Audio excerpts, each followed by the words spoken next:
Doit faire comme l'Allemagne. Alors déjà, qu'est-ce que ça veut dire faire comme l'Allemagne? Donc a fait l'Allemagne, et effectivement l'Allemagne affiche aujourd'hui une certaine réussite, avec un taux de chômage qui est faible, avec un taux de croissance important, avec elle emprunte à des taux qui sont très bas sur les marchés. Donc tout le monde dit qu'il faut faire comme l'Allemagne. Mais qu'a fait l'Allemagne finalement si on y regarde de plus près? Alors la première chose qu'a fait l'Allemagne depuis 1998, ça a été la politique mise en œuvre par Gerhard Schröder, le gouvernement sociodémocrate à l'époque, mais qui est continuée par le gouvernement conservateur d'Angela Merkel. Ça consiste essentiellement à comprimer les salaires. À comprimer les salaires, à comprimer la demande interne, comprimer la consommation, comprimer l'investissement privé, diminuer les dépenses publiques, elles ont diminué en Allemagne, et à tout miser sur les exportations. Il n'y a pas de miracle. La croissance, c'est soit la consommation, l'investissement, les dépenses publiques ou les exportations. Les Allemands ont tout misé sur les exportations. Et ils exportent, ils exportent, ils exportent. Alors qu'est-ce qui se passerait si tout le monde faisait comme l'Allemagne? Ça voudrait dire concrètement qu'on devrait tous exporter. Et c'est pas possible. Parce que les exportations des uns sont les importations des autres. Donc si tout le monde exporte, on exporte à qui? Il y a forcément un différentiel entre les exportations et les importations. Il n'est pas possible que tout le monde exporte en même temps. Il y a forcément, quand il y a un excédent commercial, quand quelqu'un exporte plus qu'il n'importe, en face, il y a un déficit commercial, nécessairement. Et qui sont les clients des Allemands? Les Grecs, les Portugais, les Espagnols et les Français. Donc je pense que l'Allemagne va au-devant de graves difficultés, puisque justement, c'est tous ces pays auxquels elle impose une austérité de cheval qui sont ses principaux clients.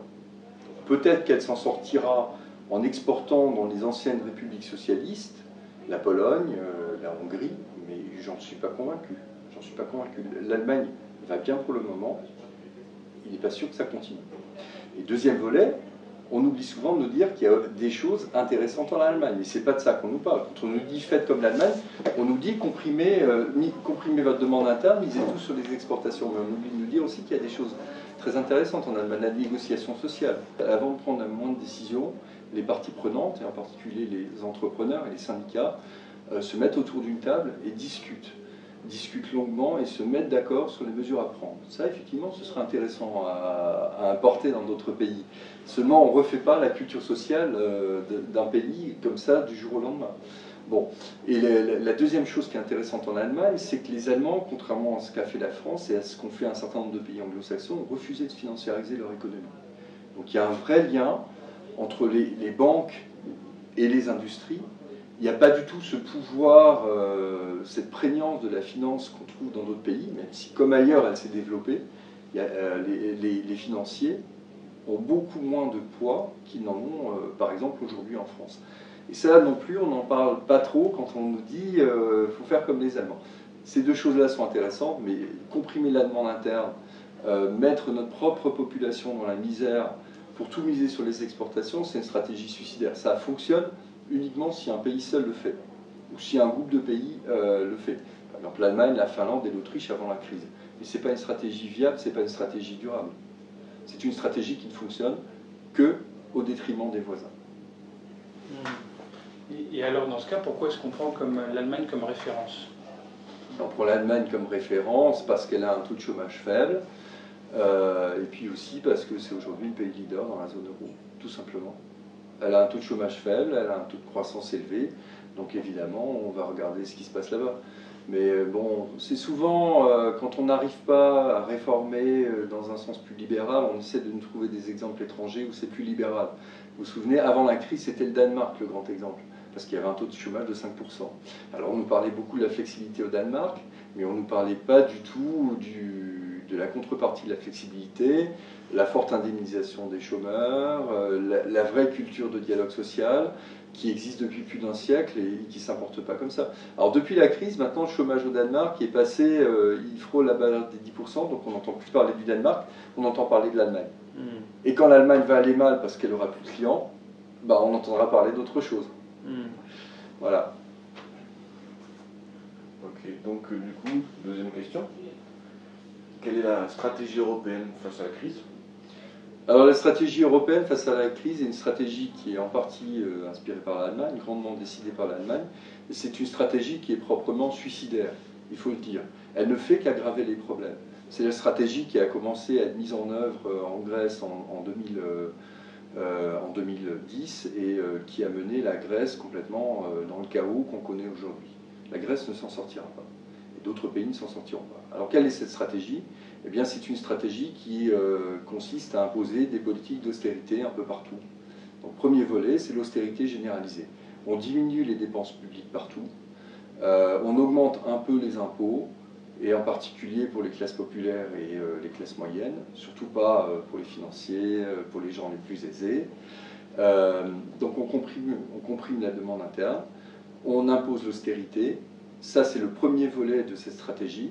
Le deuxième volet de cette stratégie, c'est réformer les traités européens.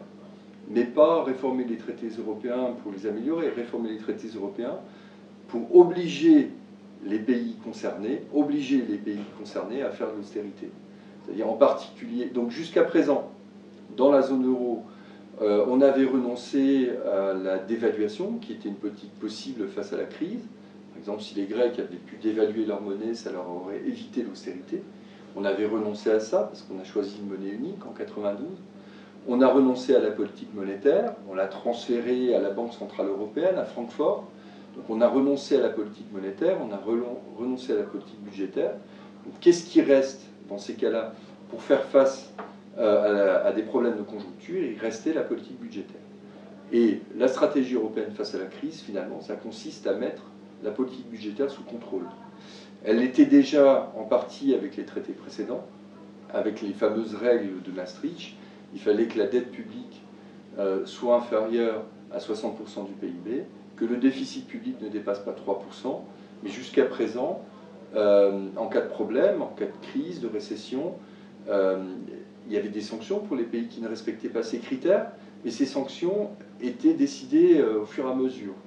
Ils étaient décidés au cas par cas, selon les problèmes. Le pacte de stabilité et de croissance de 1999, par exemple, prévoit qu'en cas de grave crise, un pays n'est pas puni. Eh bien, avec la crise, qu'est-ce qu'on voit ? Ben, on voit finalement que la stratégie européenne, c'est de punir systématiquement les pays qui vont mal. Vous allez mal ? Eh bien, on va vous taper sur la figure. On va vous taper sur la figure. Plus vous allez mal, plus on va vous taper sur la figure. Et surtout, on va enlever aux États, finalement, leur dernière grande politique conjoncturelle, qui est la politique budgétaire. On va leur enlever, puisque, en application des décisions qui ont été prises le 24 et le 25 mars dernier, eh bien, nos parlements ne sont plus tout à fait maîtres de leur budget. Jusqu'à présent, qu'on approuvait le gouvernement ou pas, c'est le Parlement qui votait le budget. C'était la dernière grande arme conjoncturelle aux mains des États. Maintenant, le budget est en quelque sorte transféré au niveau européen. Pas tout à fait, mais on a ce qu'on appelle le semestre européen. Donc au début de l'année, les chefs d'État et de gouvernement se réunissent et définissent des grandes orientations européennes. Ensuite, les parlements votent les budgets. Et une fois que les parlements ont voté les budgets, eh bien ces budgets remontent à Bruxelles. Et la Commission et le Conseil européen, c'est-à-dire les chefs d'État, vont être autorisés à dire « Ah non, non, monsieur, là, dans votre budget, il y en a beaucoup trop sur la santé, il y en a trop sur l'éducation, il y a trop de dépenses publiques, vous devez réduire tel ou tel poste, virer 15 000 fonctionnaires. » Donc on va avoir le genre de choses qu'on demande actuellement à la Grèce, qui vient de supprimer, là, hier, quand on tourne cette vidéo, 15 000 fonctionnaires, 15 000 postes de fonctionnaires. On va avoir ce genre de choses. Donc on a renoncé à une des dernières armes qui était aux mains des États, qui est le budget. Question, pourquoi on a l'impression que tous les fonctionnaires européens, tous les décideurs des commissions, on ne sait même pas qui c'est, sont tous d'accord et qu'il n'y a que eux qui croient en ce qu'ils font, quoi. Pourquoi ils pensent tous pareil, d'où est-ce qu'ils sortent et comment on peut les influencer? Ça fait 30 ans que la théorie économique a été pratiquement monopolisée par une école de pensée, plutôt par deux écoles de pensée, ceux qui s'appellent les nouveaux classiques et ceux qui s'appellent les nouveaux keynésiens, qui sont sur le fond assez proches. La principale différence, c'est que les nouveaux classiques pensent qu'il n'y a jamais de déséquilibre. Les nouveaux classiques pensent en gros que s'il y a des chômeurs, c'est parce que c'est des chômeurs volontaires, au sens où ils ne sont pas prêts à aller travailler au taux de chômage qu'on leur propose sur le marché du travail. Ce que les nouveaux keynésiens ne partagent pas. Les nouveaux classiques disaient, leur grand chef disait, Lucas, que finalement tous les chômeurs sont volontaires. Regardez, vous avez des affaires chez vous, vous êtes chômeur, il suffit de les mettre sur le trottoir pour demain démarrer un business. Donc ça fait partie de la pensée, c'est ce qu'on entend aujourd'hui. On va faire un référendum sur le chômage, s'il y a du chômage, c'est la faute au chômeur. Donc la majeure partie des économistes, en tout cas ceux qui sont dans des institutions, comme la Commission, comme le FMI, ont été formés par ces gens-là. Et ces gens-là, qui écrivent ces manuels, qui produisent ce genre de pensée, sont souvent en relation étroite avec les grandes entreprises américaines et avec les grandes banques. Donc ils sont en grande partie payés par des lobbies. Pas tous, mais en grande partie, ils sont payés par des lobbies. Et après, il y a la force d'une pensée dominante. Quand vous voulez aujourd'hui réussir vos études d'économie, il faut montrer patte blanche. Donc il faut vous montrer libéral, malgré la crise, malgré les problèmes que ça a engendré. En grande partie, ce genre de choses est imposé. Pourquoi? Au nom de quoi? Eh bien, si vous n'êtes pas libéral, vous n'êtes pas scientifique. Voilà. Un peu comme en Union soviétique, quand on n'avait pas sa carte du parti, on ne pouvait pas progresser. Pour progresser dans ces institutions, la Commission, le Parlement, pas le Parlement, la Commission, la Banque Centrale Européenne, ces grandes institutions, il faut être libéral. Il faut être libéral. Ce n'est pas le cas dans toutes. Hein. Par exemple, l'Organisation internationale du travail ou aux Nations Unies, c'est beaucoup plus ouvert. Et en tout cas, dans les grandes institutions qui décident et qui appliquent les politiques européennes, il faut être libéral. L'histoire d'administration publique européenne qui prennent le dessus sur la souveraineté nationale, c'est un vrai problème de déficit démocratique. Oui. Ça pose un vrai problème. C'est ce qu'on appelle le semestre européen. Informellement, c'est le semestre européen, application des 24 et 25, du traité du 24 et 25 mars dernier. Ça a été confirmé depuis par tous les sommets européens. Ceux du mois de décembre 2011, 8-9 décembre, le dernier sommet européen du mois de janvier. Oui, ça pose le problème de déficit démocratique. Au nom de la coordination budgétaire, on est en train de transférer une compétence au niveau européen. Alors ça aurait pu se faire de manière démocratique. Par exemple, en Europe, il y a une institution qui s'appelle le Parlement européen, qui est élu par les citoyens, qui a un point de vue, comme d'ailleurs les parlements nationaux, les populations choisissent les majorités. Mais maintenant, quelles que soient les majorités choisies, finalement, ce sont les dirigeants européens et surtout un certain nombre de fonctionnaires de Bruxelles qui vont réorienter les politiques nationales. Ça pose un vrai problème démocratique, parce que ces fonctionnaires sont élus par personne. Alors, je rappelle quand même que les membres de la Commission européenne sont nommés par les gouvernements, par les différents gouvernements, mais une fois que les membres de la Commission sont nommés, ils ne représentent plus un pays, ils ne représentent plus un gouvernement. Et puis par ailleurs, les fonctionnaires européens sont des salariés, ils ne sont pas élus. Et si les peuples européens ne sont pas contents de leur politique, eh bien, ils n'ont aucun moyen de changer le gouvernement. Voilà, ce qui n'est pas le cas. Si moi je ne suis pas content de mon maire, je peux voter pour un autre maire, je peux changer de politique. Si vous n'êtes pas content demain de la politique budgétaire en Europe, vous ne pourrez pas changer de politique. Ça pose un vrai problème démocratique. Mais l'Europe en général a un déficit de démocratie. Par exemple, la Banque Centrale Européenne est totalement indépendante des pouvoirs politiques. Totalement indépendante des pouvoirs politiques. Elle rend des comptes une fois par an au Parlement européen, qui est élu. Et si le Parlement n'est pas content, eh bien le Parlement n'est pas content, il ne peut rien faire contre le banquier central. Il y a d'autres pays où ce n'est pas le cas. Aux États-Unis, si le Parlement n'est pas content du banquier central, elle le vire, tout simplement. Si le Parlement n'est pas content de la politique monétaire, eh bien, il peut décider de changer de banquier central. Il peut décider de le censurer. En Europe, même s'il y a 30% de chômage, on ne peut pas décider de censurer le banquier central. Seuls les chefs d'État et de gouvernement pourraient éventuellement demander un changement, mais ils n'en ont pas le pouvoir formel dans les traités. Ce serait une question de rapport de force. Donc un vrai déficit démocratique. Ça nous mène à la question donc, sur la BCE. Qu'est-ce que c'est que la Banque Centrale Européenne? À quoi elle sert? Et surtout, à quoi elle devrait servir si on était dans une politique logique, quoi. Alors la Banque Centrale Européenne, c'est une institution qui a été créée en 92, par le traité de Maastricht, enfin qui apparaît bien plus tard, hein, mais c'est la mise en œuvre du traité de Maastricht qui va mener vers la Banque Centrale Européenne. Alors je passe l'historique, il y a une institution intermédiaire qui a été mise en place, mais donc cette Banque Centrale Européenne finalement commence vraiment à exister avec l'arrivée de l'euro. Donc en 99, où les comptabilités commencent à être dans les monnaies nationales et en euros. Donc c'est une institution qui est en charge officiellement de notre politique monétaire.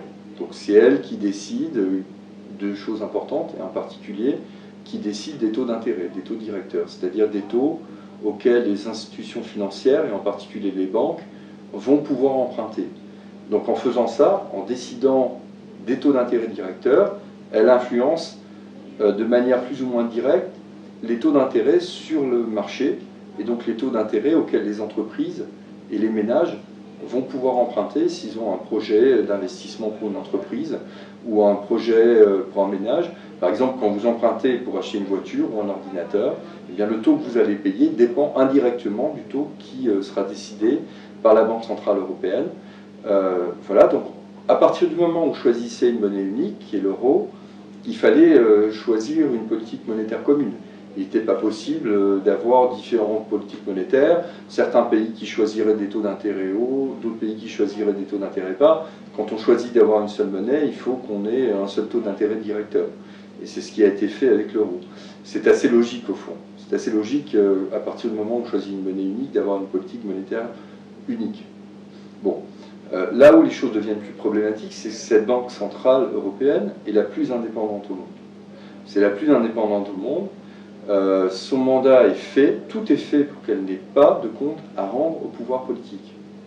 Avec l'idée que le pouvoir politique, vous comprenez, c'est des gens qui doivent être élus, donc à l'approche d'élections, ils vont être laxistes, ils vont faire des baisses de taux, ils vont laisser filer les déficits, ils vont faire plein de bêtises, donc surtout pas rendre cette banque centrale dépendante du pouvoir politique. Donc on a la banque centrale la plus indépendante au monde, elle décide, et si les gouvernements nationaux ne sont pas d'accord, si le Parlement européen n'est pas d'accord, eh bien tant pis pour eux. Tant pis pour eux, le banquier central décide, avec son comité de politique monétaire, en toute indépendance. Ce qu'on appelle le comité des directeurs, c'est un certain nombre de personnes qui décident avec le banquier central du taux d'intérêt à fixer. Et ce n'est pas quelque chose qui est neutre, le taux d'intérêt à fixer. Ça va déterminer pour tout un chacun le prix des emprunts, pour les entreprises le prix des investissements. Ça peut avoir une influence importante sur l'activité, surtout en période normale. En période de crise, quand le taux d'intérêt est déjà bas, qu'il est à zéro, que les entrepreneurs n'ont pas intérêt à investir, qui sont pessimistes, bon, le taux d'intérêt est peu important. Mais en période normale, le taux d'intérêt a son importance. Donc le fait que la Banque centrale soit indépendante des États est problématique. Et en plus, en Europe, on a choisi une priorité qui a été imposée par les Allemands et qui est assez particulière. La priorité de la Banque centrale européenne, la priorité des priorités, c'est de lutter contre l'inflation. La lutte contre l'inflation. Donc on peut avoir 40% de chômage, ça n'est pas le problème de la Banque centrale européenne. Statutairement, sa priorité, c'est la lutte contre l'inflation. Elle a le droit, dans des périodes graves, de se préoccuper éventuellement de la croissance, mais c'est un objectif secondaire, et elle doit toujours donner la priorité à la lutte contre l'inflation. Donc on peut avoir une croissance négative de moins 10, moins 15, moins 25, ou une croissance nulle, comme aujourd'hui, on voit les effets en France, on a une croissance nulle, et la Banque centrale européenne, pour autant, ne devra pas changer de politique. Si elle estime qu'il y a le moindre risque d'inflation, elle devra donner la priorité à l'inflation. Donc lutter contre l'inflation. Ce qui n'est pas du tout le cas, par exemple, aux États-Unis. Personnellement, je pense que le mandat de la Banque centrale américaine est beaucoup plus intéressant que le mandat de la Banque centrale européenne. Pourquoi ? Parce qu'aux États-Unis, la Banque centrale doit certes lutter contre l'inflation, parce que trop d'inflation, ça n'est jamais souhaitable, ça détériore le pouvoir d'achat d'un certain nombre de personnes, Donc trop d'inflation, ça n'est jamais souhaitable. Mais est-ce que c'est la priorité quand on est dans une période de crise? Donc la Banque centrale américaine s'occupe certes de l'inflation, mais elle s'occupe aussi du chômage, au même niveau. Et elle s'occupe aussi de la croissance.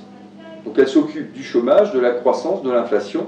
Et il est aussi précisé dans ses statuts que les taux d'intérêt doivent rester bas. Donc on a ces 4 choses qui sont au même niveau aux États-Unis. C'est pour ça qu'on dit souvent qu'aux États-Unis, il y a un mandat dual au fond. C'est croissance et inflation. Pourquoi? Parce que le chômage est lié à la croissance. Et pour lutter contre un chômage élevé, pour faire repartir la croissance, il vaut mieux avoir des bas taux d'intérêt. Mandat dual. Alors qu'en Europe, la priorité, c'est la lutte contre l'inflation. Autre différence avec les États-Unis, la Banque centrale européenne est indépendante, comme je l'ai dit tout à l'heure, c'est-à-dire qu'elle ne rend pas des comptes au Parlement, elle va voir le Parlement européen une fois par an, et si les députés européens ne sont pas contents, ils ne sont pas contents, c'est tout. Alors que la Réserve fédérale aux États-Unis est responsable devant le Parlement. Même si elle est indépendante formellement, elle est responsable devant le Parlement. Donc si le Parlement veut changer de banquier central, s'il est mécontent de sa politique, s'il estime qu'il y a trop de chômage, il le peut. Ouais, donc tu voulais rajouter un truc sur la BCE et son rôle, parce que tu as déjà parlé des taux d'intérêt. Oui, de la politique monétaire, mais elle s'occupe aussi de fait d'une autre politique qui est importante, qui est la politique de change, c'est-à-dire d'influencer le cours de l'euro sur les marchés internationaux. Normalement, c'est une prérogative des chefs d'État et de gouvernement, donc du Conseil européen, mais de fait, ils délèguent cela à la BCE, et donc, si l'euro est surévalué, c'est aussi en raison de la politique de la BCE. Alors il y a un grand débat sur le fait de savoir si l'euro est trop haut, si l'euro, s'il ne faudrait pas un tout petit peu jouer la dépréciation de l'euro par rapport aux autres monnaies, comme le font les Américains. Donc je ne vais pas entrer dans ce débat, mais il faut savoir que la BCE aussi s'occupe de cette politique de change, qui peut être problématique si l'euro est trop haut par rapport aux autres monnaies. On a plus de difficultés à exporter et on importe plus facilement. Voilà, donc l'euro fort, ça veut dire ça aussi. Et il dit voilà, vous sur les marchés aujourd'hui, vous voulez du 25% sur les emprunts grecs. Ça ne va pas le faire parce que les Grecs, à un taux d'intérêt de 25%, ils ne pourront pas rembourser. Demain, ça va être les Espagnols et les Portugais. Donc nous, on va sur les marchés et on dit voilà, tout ce qui dépasse 2%, je rachète. On pense fondamentalement, chez les atterrés, qu'il faut prendre ce genre de mesures, faire en sorte que la Banque centrale garantisse la dette publique, c'est-à-dire qu'elle dise, voilà, il n'y a pas de problème de dette publique. Il n'y a pas de problème de dette publique, pourquoi? Parce que les États ne peuvent pas être en faillite, parce que je suis là, je vais racheter la dette publique s'il y a des problèmes. Hein.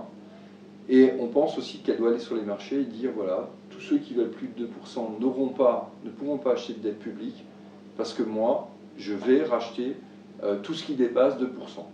Donc sur les marchés, ça ne dépassera plus 2%. Voilà, c'est ce que fait la Réserve fédérale américaine depuis longtemps. C'est ce que fait la Réserve fédérale américaine, c'est ce que fait la Banque centrale japonaise, c'est ce que fait la Banque d'Angleterre.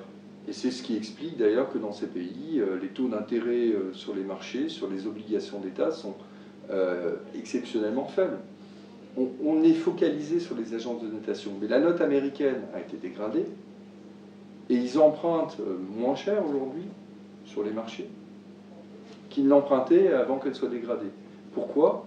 Parce que la Réserve fédérale garantit la dette publique américaine. Elle dit, il n'y aura pas de problème, moi je suis là, donc s'il y a le moindre problème, je rachète la dette publique, vous serez remboursé. Donc il n'y a plus de risque, donc il n'y a plus lieu de spéculer sur la dette publique et de demander du 25%, du 30%, je ne sais trop quoi encore.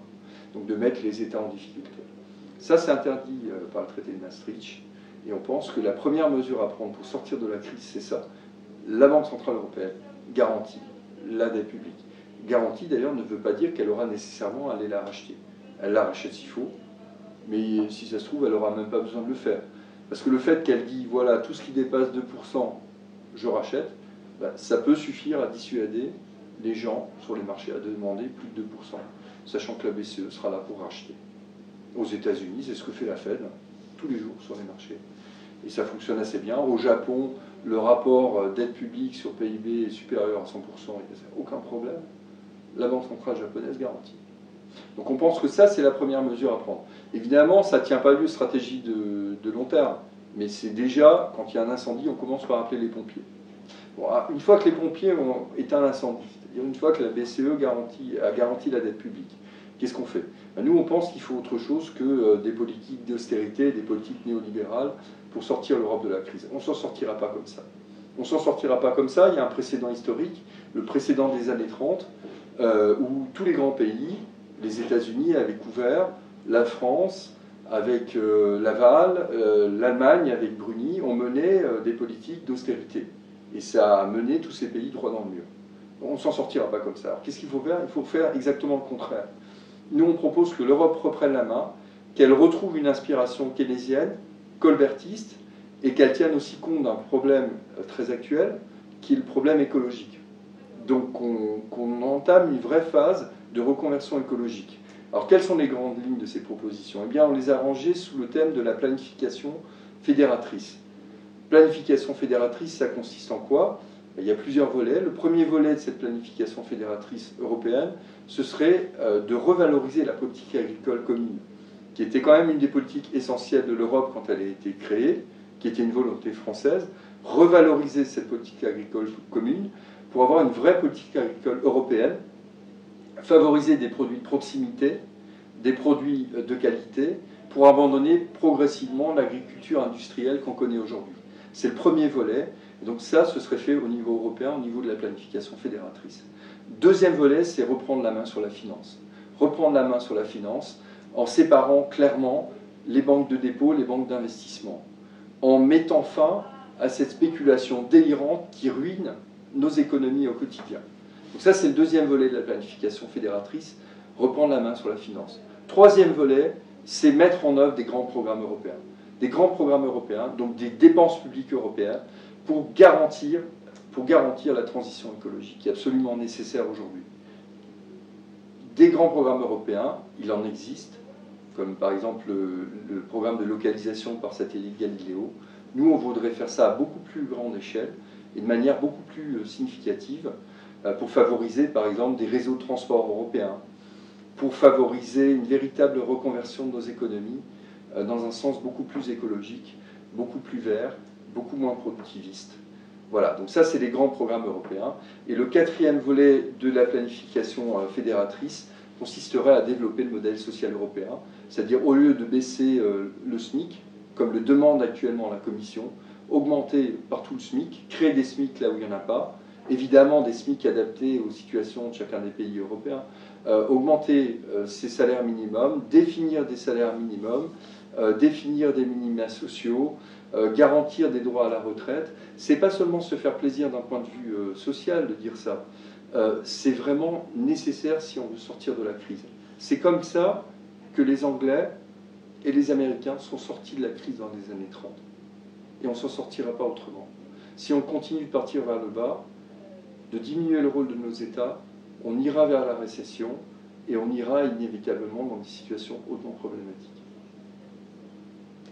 Du coup, l'euro.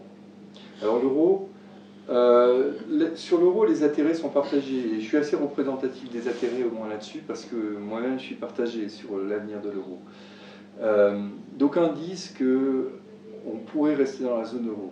C'est vrai, on pourrait rester dans la zone euro maintenant que l'euro est là, maintenant qu'on a pris l'habitude d'avoir cette monnaie unique dans nos poches. C'est pas parce qu'on a l'euro que ça va mal, c'est parce que l'euro est surévalué, c'est parce qu'on mène toutes ces politiques d'austérité et parce qu'on les renforce que ça va mal. C'est vrai. Donc dans l'absolu, on pourrait garder l'euro. Mais la première chose à faire si on voulait garder l'euro, ce serait d'avoir un budget européen, par exemple. Un vrai budget européen significatif, parce qu'aujourd'hui, le budget européen, c'est 1,24% du revenu national brut. Enfin, c'est rien du tout, c'est des cacahuètes. Il faudrait un vrai budget européen, il faudrait des vrais transferts européens. Et là encore, vous allez me prendre pour un pro-américain, mais aux États-Unis, il y a de vrais transferts. Il y a de vrais transferts entre les États qui vont bien et les États qui ne vont pas bien. Il y a vraiment des transferts qui sont significatifs. Donc si on veut garder l'euro, il faudrait qu'il y ait des vrais transferts, il faudrait qu'il y ait un changement radical de politique économique. Un changement radical de politique économique dans le sens que j'indiquais tout à l'heure. Et en particulier, il faudrait, et ça n'est pas une plaisanterie, que les Allemands augmentent très rapidement leur salaire. Qu'ils augmentent très rapidement leur salaire pour soutenir leur demande interne au lieu de la comprimer dans un contexte de récession. Ça paraît difficile. Donc un plan de repli serait éventuellement, et on risque d'en arriver là avec la folie austéritaire actuelle, un plan de repli serait de sortir de l'euro. Sortir de l'euro, c'est problématique, ça n'est pas une catastrophe si c'est fait correctement, c'est-à-dire si on adopte une monnaie commune, qu'on garde l'euro avec les pays extérieurs, c'est-à-dire avec les États-Unis par exemple, avec la Chine, avec la Grande-Bretagne, on aurait donc une monnaie commune, et non plus une monnaie unique. Et à l'intérieur de la zone, nous aurions différentes monnaies, qu'on appellerait euro-franc, euro-Deutschmark, etc., qui seraient liées entre elles par des taux de change fixes. Quel est l'avantage d'avoir différentes monnaies? C'est qu'en cas de problème, quand un pays n'est vraiment pas compétitif, au lieu de faire de l'austérité comme on l'a fait en Grèce, on autorise ce pays-là à dévaluer. Ce n'est pas une solution miracle. L'idéal, ce serait de rester dans l'euro. Mais vu les tournures que sont en train de prendre les événements, il n'est pas du tout sûr que la zone euro n'éclatera pas à courte échéance. Je pense d'ailleurs que les plans d'austérité imposés à la Grèce sont clairement des plans qui préparent plus ou moins une sortie de l'euro par le bas.